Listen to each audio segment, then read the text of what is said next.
Yosua pasal 2 ayat 1-24. Pengintai-pengintai di Yeriko. Yosua bin Nun dengan diam-diam melepas dari Sitim 2 orang pengintai. Katanya, "Pergilah, amatilah negeri itu dan kota Yeriko." Maka pergilah mereka dan sampailah mereka ke rumah seorang perempuan sundal yang bernama Rahab, lalu tidur di situ. Kemudian diberitahukanlah kepada Raja Yeriko demikian, "Tadi malam ada orang datang kemari dari orang Israel untuk menyelidik negeri ini." Maka Raja Yeriko menyuruh orang kepada Rahab mengatakan, "Bawalah keluar orang-orang yang datang kepadamu itu yang telah masuk ke dalam rumahmu, sebab mereka datang untuk menyelidik seluruh negeri ini." Tetapi perempuan itu telah membawa dan menyembunyikan kedua orang itu. Berkatalah ia, "Memang orang-orang itu telah datang kepadaku, tetapi aku tidak tahu dari mana mereka. Dan ketika pintu gerbang hendak ditutup menjelang malam, maka keluarlah orang-orang itu. Aku tidak tahu kemana orang-orang itu pergi. Segeralah kejar mereka, tentulah kamu dapat menyusul mereka."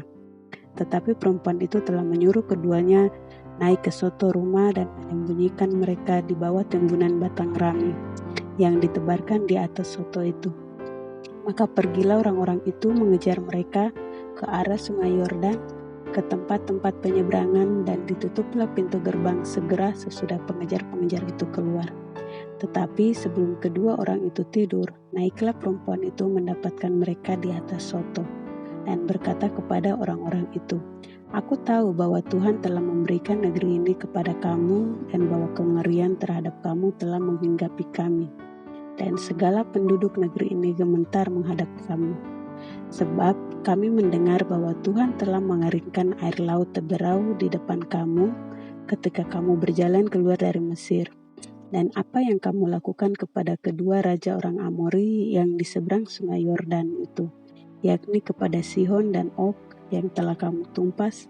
Ketika kami mendengar itu, tawarlah hati kami dan jatuhlah semangat setiap orang menghadapi kamu. Sebab Tuhan Allahmu ialah Allah di langit di atas dan di bumi di bawah. Maka sekarang bersumpahlah kiranya demi Tuhan, bahwa karena aku telah berlaku ramah terhadapmu, kamu juga akan berlaku ramah terhadap kaum keluargaku. Dan berikanlah kepadaku suatu tanda yang dapat dipercaya, bahwa kamu akan membiarkan hidup ayah dan ibuku, saudara-saudaraku yang laki-laki dan yang perempuan, dan semua orang-orang mereka, dan bahwa kamu akan menyelamatkan nyawa kami dari maut." Lalu jawab kedua orang itu kepadanya, "Nyawa kamilah jaminan bagi kamu, asal jangan kau kabarkan perkara kami ini. Apabila Tuhan nanti memberikan negeri ini kepada kami, maka kami akan menunjukkan terima kasih dan setia kami kepadamu."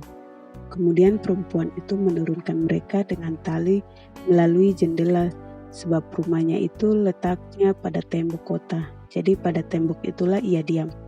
Berkatalah ia kepada mereka, "Pergilah ke pegunungan supaya pengejar-pengejar itu jangan menemui kamu, dan bersembunyilah di sana 3 hari lamanya sampai pengejar-pengejar itu pulang, kemudian bolehlah kamu melanjutkan perjalananmu." Kedua orang itu berkata kepadanya, "Kami akan bebas dari sumpah kami ini kepadamu yang telah kau suruh kami ikrarkan.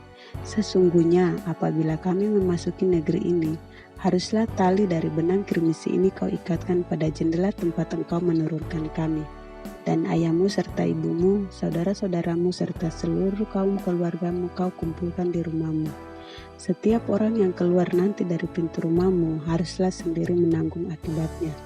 Kalau darahnya tertumpah dan kami tidak bersalah. Tetapi siapapun juga yang ada di dalam rumahmu, jika ada orang yang menciderainya, kamilah yang menanggung akibat pertumpahan darahnya. Tetapi jika engkau mengabarkan perkara kami ini, maka bebaslah kami dari sumpah kepadamu itu yang telah kau suruh kami ikrarkan." Perempuan itu pun berkata, "Seperti yang telah kamu katakan, demikianlah akan terjadi." Sesudah itu dilepasnyalah orang-orang itu pergi.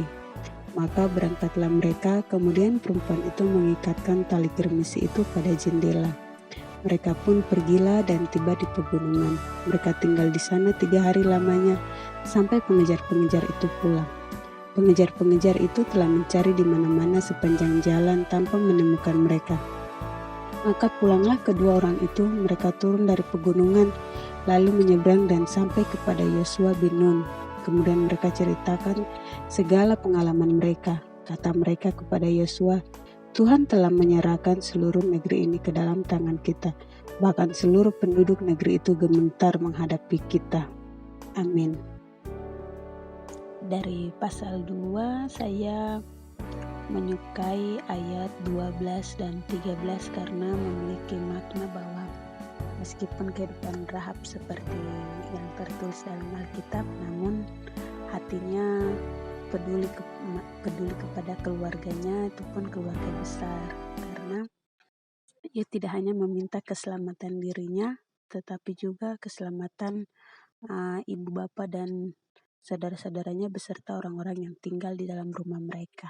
Hatinya baik. Bagaimana dengan teman-teman? Teman-teman menyukai ayat berapa dan alasannya kenapa? Boleh tulis di kolom komentar ya. Terima kasih sudah mendengarkan firman Tuhan pada hari ini. God bless you.